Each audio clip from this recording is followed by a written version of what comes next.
대학 교직원 취업 준비에 대해 정말 꼭 필요한 정보만 한번 쑥쏙 뽑아보겠습니다. 네. 복잡한 내용들이 많은데 그 속에서 좀 핵심을 명확히 파악하는 게 오늘 목표입니다. 네, 좋습니다. 교직원이란 어떤 일을 하는지 뭐 그런 개념부터 시작해서요. 실제 채용 과정, 그리고 합격을 위해 뭘 준비해야 하는지까지 자료의 핵심 내용을 좀 명료하게 정리해 드릴게요. 아, 네네. 단순히 요약만 하는 게 아니라 각 단계가 당신에게 어떤 의미가 있는지 그거 좀 연결해서 살펴보겠습니다. 좋습니다. 그럼 바로 시작해볼까요?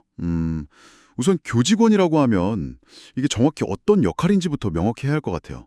흔히 교수님하고 좀 헷갈리기도 하잖아요. 아, 맞아요. 그게 교수는 아시다시피 교육과 연구가 주 역할이고요. 교직원은 이제 대학 운영, 전반의 실무를 책임지는 전문 인력입니다. 실무 인력이군요. 네. 크게 보면 행정직, 기술직, 뭐 연구직 이렇게 나뉘고요. 세부 부서는 정말 다양해요.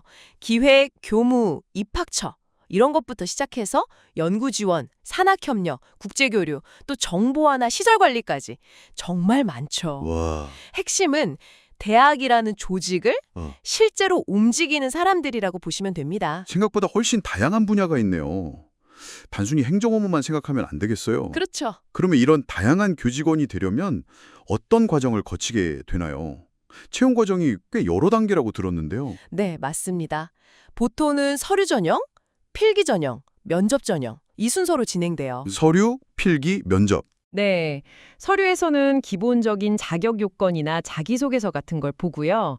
필기에서는 인적성 검사나 NCS, 그러니까 국가직무능력표준 기반 평가를 보기도 합니다. NCS요? 아, 그 공기업 시험 같은. 네, 비슷해요. 실제 업무에 필요한 지식이나 기술을 평가하는 거죠. 대학에 따라서는 논술이나 전공 시험이 추가될 수도 있고요. 필기 시험 종류도 정말 다양하군요.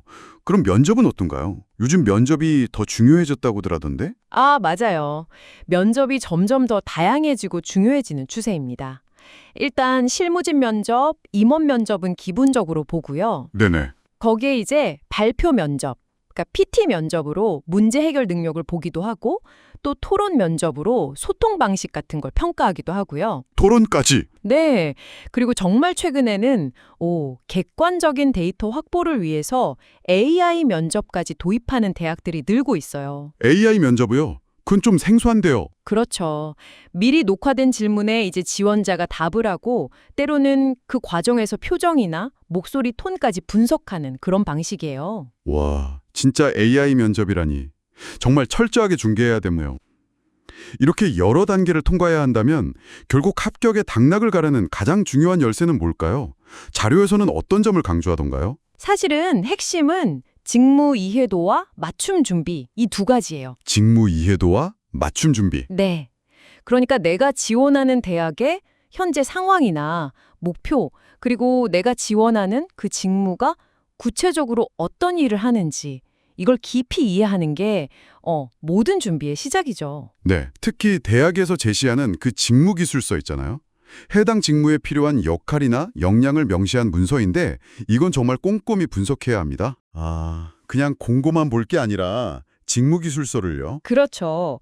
그걸 보고 당신의 경험과 역량을 어떻게 연결시킬 수 있을지 이걸 고민해야 해요. 아, 그냥 스펙만 쭉 나열하는 게 아니라 내가 이 직무에 얼마나 적합한지를 구체적으로 보여줘야 한다는 거군요. 바로 그겁니다. 그러려면 정보 탐색도 정말 중요하겠어요? 맞아요. 자료에서도 그 정보 탐색의 중요성을 굉장히 강조하는데요.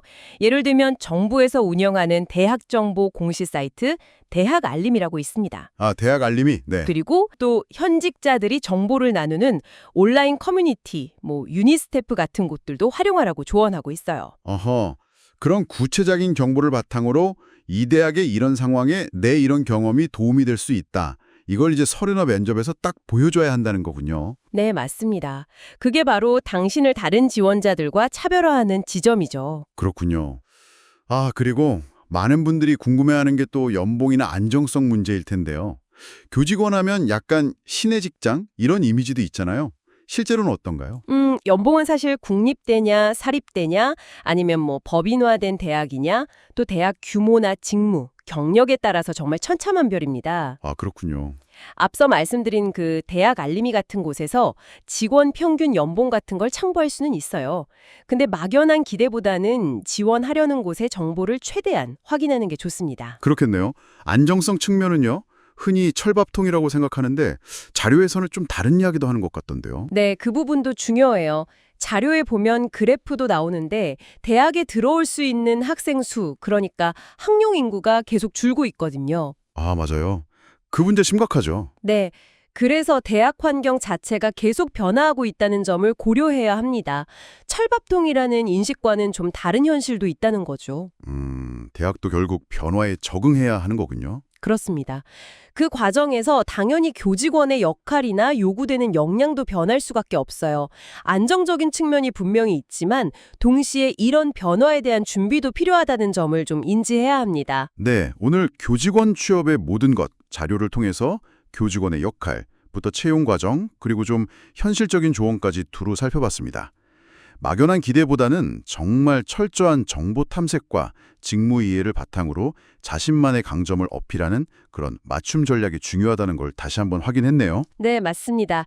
대학이라는 조직의 특수성을 이해하는 것, 그리고 당신의 역량이 그 안에서 어떻게 기여할 수 있는지를 설득력 있게 보여주는 것이 핵심이라고 할 수 있겠습니다.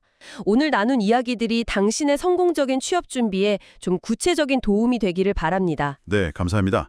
마지막으로 당신에게 한번 질문을 던져보며 마무리할까 합니다.